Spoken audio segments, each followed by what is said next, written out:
The first step to win yourself is to wake up early. Hi hello నమస్తే, welcome back to friend Telugu vlogger. This is Gayatri. ఎలా ఉన్నారండి అందరూ? నేనైతే బాగున్నాను, మీరు ఇంకా బాగుండాలని కోరుకుంటున్నాను. ఈరోజు నా మార్నింగ్ వర్క్ రొటీన్ మీతో షేర్ చేసుకోబోతున్నాను. A beautiful day begins with a beautiful mind set. మన మైండ్ సెట్ ఎంత హెల్తీగా ఉంటే ఆ రోజు కూడా అంతే హెల్తీగా ఉంటుంది. మనం ఎలాంటి డిస్టర్బెన్స్ లేకుండా మన మైండ్ సెట్ ఉండాలి అంటే అద్భుతాలు జరగనవసరం లేదండి. మనం చేసుకునే పనుల్లోనే కొంచెం క్రియేటివిటీ అలాగే కొంచెం శ్రద్ధ ఉంటే సరిపోతుంది. ఆ రోజంతా కూడా ప్రశాంతంగా ఉండొచ్చు. ఎర్లీ మార్నింగ్ లేచి చక్కగా ఇంటిని శుభ్రం చేసుకున్నాను, ఇంటి ముందు ముగ్గు పెట్టుకున్నాను, తరువాత పూజ చేసుకున్నానండి. తెల్లవారుజామునే పూజ చేసుకుంటే చాలా బాగుంటుంది. అండ్ ఇప్పుడిప్పుడే కొంచెం చలి తగ్గుతుంది కాబట్టి మార్నింగ్ పూజ అనేది కూడా తొందరగా అయిపోతుంది. ఇక మా పాప కోసం లంచ్ ప్రిపేర్ చేస్తున్నాను. నా వర్క్ అంతా కూడా 8:30కి ఫినిష్ అయిపోతుందండి. ఇంతకీ అడగటం మర్చిపోయాను, మీలో ఎంతమందికి వంట చేయడం అంటే ఇష్టం? నాకైతే చాలా ఇష్టం అండి. నాకు తెలిసి కుకింగ్లో ఒక్కొక్కరిది ఒక్కొక్క స్టైల్ ఉంటుంది. నా స్టైల్లో ఇవాళ సాంబార్ ఎలా చేస్తాను అనేది ఇప్పుడు చూసేయండి. సాంబార్కి కావలసినటువంటి కూరగాయలన్నీ కూడా తరిగి పెట్టుకున్నాను. కుక్కర్లో కందిపప్పు వేసి 2-3 సార్లు వాష్ చేసి ఆ కందిపప్పులో ఇప్పుడు తరిగి పెట్టుకున్నటువంటి కూరగాయలన్నీ కూడా వేసుకున్నాను. అంటే ఉల్లిపాయ, పచ్చిమిర్చి, టమాటోస్, క్యారెట్, అలాగే వంకాయ, అలాగే సొరకాయ, ఇవన్నీ కూడా వేసుకున్నాను. వేసుకుని కొంచెం పసుపు వేసి వాటర్ వేసి ముందుగా కుక్కర్లో బాయిల్ చేసుకుంటున్నాను. చాలా ఈజీగా సింపుల్గా ఒక 10 మినిట్స్లోనే సాంబార్ ప్రిపేర్ అయిపోతుంది. అండ్ ఇది కుక్కర్ పెట్టుకున్నప్పుడే నేను చింతపండును కూడా నానబెట్టుకుని ఉంచుకున్నాను.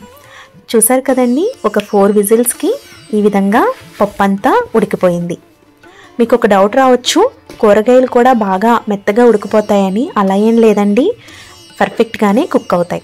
అండ్ తర్వాత ఇందులో నానబెట్టుకున్నటువంటి చింతపండు గుజ్జుని వేసాను. ఇది కూడా ఒకసారి బాగా మిక్స్ చేసేసుకున్నాను. నేను ఎప్పుడు సాంబార్ అనేది మండే చేస్తూ ఉంటానండి. ఎందుకంటే సండే రోజు కూరగాయలు తెచ్చుకుంటాము. అంటే వెజిటేబుల్ మార్కెట్ ఇక్కడ జరుగుతుందన్నమాట. కాబట్టి వెజిటేబుల్స్ అన్నీ తెచ్చుకుంటాం. ఇంకా మండేకి అన్ని వెజిటేబుల్స్ ఉంటాయి కాబట్టి ముందుగా నేను సాంబార్ పెడుతూ ఉంటాను. అండ్ తర్వాత ఇక్కడ ఈ సాంబార్ మరుగుతుంది అనుకున్నప్పుడు కారం యాడ్ చేశాను. అలాగే కొంచెం ధనియాల పొడి, అలాగే సాంబార్ మసాలా పౌడర్ యాడ్ చేసుకున్నాను. అండ్ తర్వాత ఇందులో కొంచెం బెల్లంని యాడ్ చేశాను. బెల్లం చాలా టేస్ట్ ఇస్తుంది. మన అన్నీ ఇంగ్రీడియంట్స్ని కూడా బ్యాలెన్స్ చేస్తుందన్నమాట. కాబట్టి ఖచ్చితంగా బెల్లం వేసుకోండి, చాలా టేస్ట్ అనేది ఉంటుంది. షుగర్ వేస్తే అంత టేస్ట్ రాదండి, బెల్లం వేస్తేనే అంత టేస్ట్ వస్తుంది. తర్వాత పోపు పెట్టుకున్నాను. ఇలా పోపు వేసిన తర్వాత ఒక 6 to 7 మినిట్స్ మరిగించుకోండి.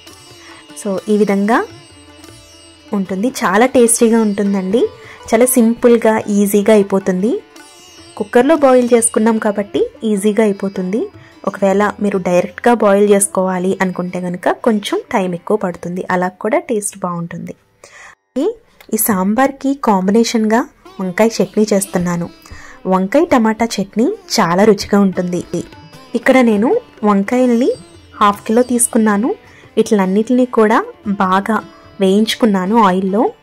తర్వాత ఇవన్నీ వేగిన తర్వాత గిన్నెలోకి ట్రాన్స్ఫర్ చేసుకున్నాను. అండ్ తర్వాత ఇందులో కొంచెం ఆయిల్ వేసాను. తర్వాత ఇందులో జీలకర్ర, అలాగే మెంతులు 1/2 స్పూన్ అయితే సరిపోతుంది. జీలకర్ర 2 స్పూన్స్ వేసుకున్నాను. అండ్ తర్వాత ఇందులో ఒక 2 స్పూన్స్ వరకు ధనియాలని యాడ్ చేశాను. వీటిలన్నిటిని కూడా ఒకసారి బాగా మిక్స్ చేసేసుకోవాలి. ఇలా మిక్స్ చేసుకున్న తర్వాత ఇప్పుడు ఇందులో టమాటోస్ని అలాగే పచ్చిమిర్చిని యాడ్ చేసుకోవాలి. టమాటోస్ని నేను ఒక 5 వరకు తీసుకున్నానండి. తర్వాత ఇందులో 5 వరకు పచ్చిమిర్చిని తీసుకున్నాను. మీరు కారం ఎక్కువ తింటారు అంటే కనుక పచ్చిమిర్చి ఎక్కువ యాడ్ చేసుకోవచ్చు. వీటిని కూడా బాగా ఫ్రై చేసేసుకోవాలి. ఇది బాగా మెత్తగా దగ్గరగా అయ్యేటట్టు ఉడికించుకోవాలి. తర్వాత ఇందులో వెల్లుల్లి కూడా యాడ్ చేసుకుని బాగా ఉడికించుకోవాలి. తర్వాత ఇందులో కొంచెం బెల్లం ముక్కని యాడ్ చేసుకుని ఒక్కసారి బాగా మిక్స్ చేసుకుంటే మనకి ఈ టమాటో అలాగే పచ్చిమిర్చి బాగా ఉడికి రెడీ అవుతుంది. అండ్ తర్వాత ఇక్కడ ఈ పచ్చడి కోసం పోపు అనేది పెడుతున్నానండి. అది చల్లారే లోపు పోపు అనేది పెడుతున్నాను. ఇక్కడ ఆయిల్ హీట్ చేసుకుని ఆవాలు, జీలకర్ర, అలాగే వెల్లుల్లిపాయ, అలాగే మినపప్పు వీటిలన్నిటిని కూడా బాగా మిక్స్ చేసేసుకోవాలి. ఇలా మిక్స్ చేసుకున్న తర్వాత ఇప్పుడు ఇందులో ఎండుమిర్చిని కూడా యాడ్ చేసుకోవాలి.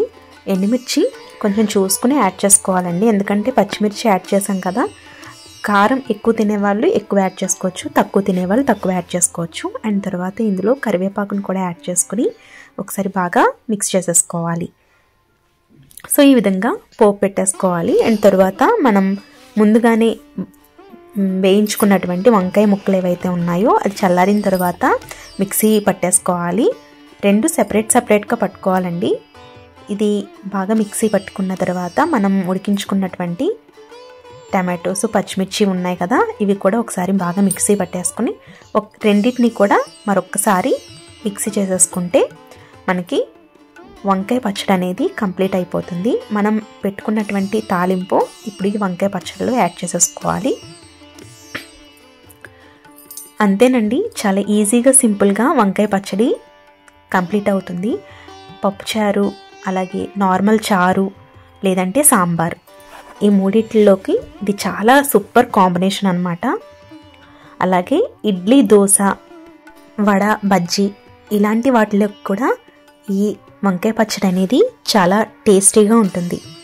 మీరు ఇలాగే చేస్తారా? చేస్తే నాకు కమెంట్ సెక్షన్లో చెప్పండి.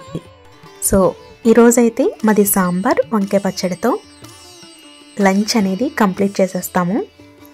సో ఇంకా ఇక్కడ మేము దగ్గరలో ఉన్న నర్సరీకి అయితే వచ్చామండి. అంటే పూల మొక్కల కోసం వచ్చామన్నమాట. ఉదయ్కి నాకు నర్సరీలు అంటే చాలా ఇష్టం. ఇక్కడ రకరకాల ఫ్లవర్స్ అనేవి ఉంటాయి, పళ్ళ మొక్కలు కూడా ఎక్కువగా ఉంటూ ఉంటాయి అన్నమాట. మాకు టైం దొరికినప్పుడల్లా మేము ఇక్కడికి రావటానికి ట్రై చేస్తాము. ఇక్కడికి వచ్చిన తర్వాత ఈ మొక్కలకి వాటరింగ్ చేయొచ్చు అన్నమాట. అండ్ చూడటానికి రావచ్చు అండ్ తీసుకునే వాళ్ళు తీసుకోవచ్చు. ఇది చాలా చాలా బాగుంది. రకరకాల చెట్లు అనేవి కూడా ఉన్నాయి. పిల్లలకి చదువుతో పాటు ప్లాంట్స్ని ఎలా చూసుకోవాలి, ఎలా పెంచాలి అనేవి కూడా నేర్పించడం చాలా ఇంపార్టెంట్ అన్నమాట. సో అందులో భాగంగానే మేము ఈ నర్సరీకి హనీని ఎప్పుడు తీసుకొస్తూ ఉంటాము. హనీ కూడా బాగా ఎంజాయ్ చేస్తుంది.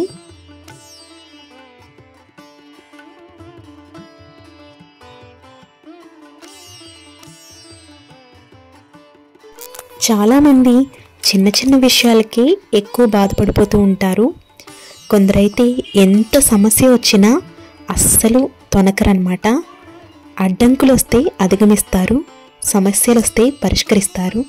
అంతేకాని దాన్ని తప్పించుకుని అయితే పారిపోరన్నమాట. జీవితంలో ఎప్పుడూ మనం గెలవాలి అంటే మెంటల్లీ చాలా స్ట్రాంగ్గా ఉండాలి. అలాగే జీవితంలో కలిగే ఏ మార్పునైనా కూడా మనం ఆహ్వానిస్తూ ఉండాలి. అది మంచి మార్పు అయినా చెడు మార్పు అయినా ఏదైనా కూడా మనం ఆహ్వానించేలా ఉండాలి. అలాగే జరిగిపోయిన దాని గురించి అక్కడే ఆగిపోకూడదన్నమాట. మంచి జరిగినా ఆగకూడదు, చెడు జరిగినా ఆగకూడదు. అలాగే జీవితంలో గెలవాలి అంటే అపజయాన్ని కూడా గెలవాలండి. మనకి గెలుపు అనేది ఒక్క అటెంప్ట్లోనే రాదన్నమాట, ఒక్క ఛాన్స్లోనే రాదు. మనం అపజయాన్ని కూడా గెలుస్తున్నామనుకుంటే ఖచ్చితంగా విజయం అనేది వస్తుంది. కాబట్టి ప్రతి ఓటమిలో కూడా అందులో ఉండే మెలకువల్ని మనం తెలుసుకుంటే ఖచ్చితంగా గెలుపు అనేది సాధిస్తాం. ఓడిన చోటే నెగ్గాలి, కాబట్టి తిరిగి గెలవటం కోసం ఓటమిని అంగీకరించాలి.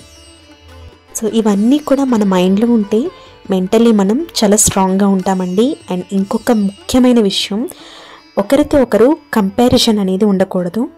ఎవరి లైఫ్ స్టైల్ వాళ్ళది, ఎవరి సమస్యలు వాళ్ళవి, ఎవరి ఆనందం వాళ్ళది.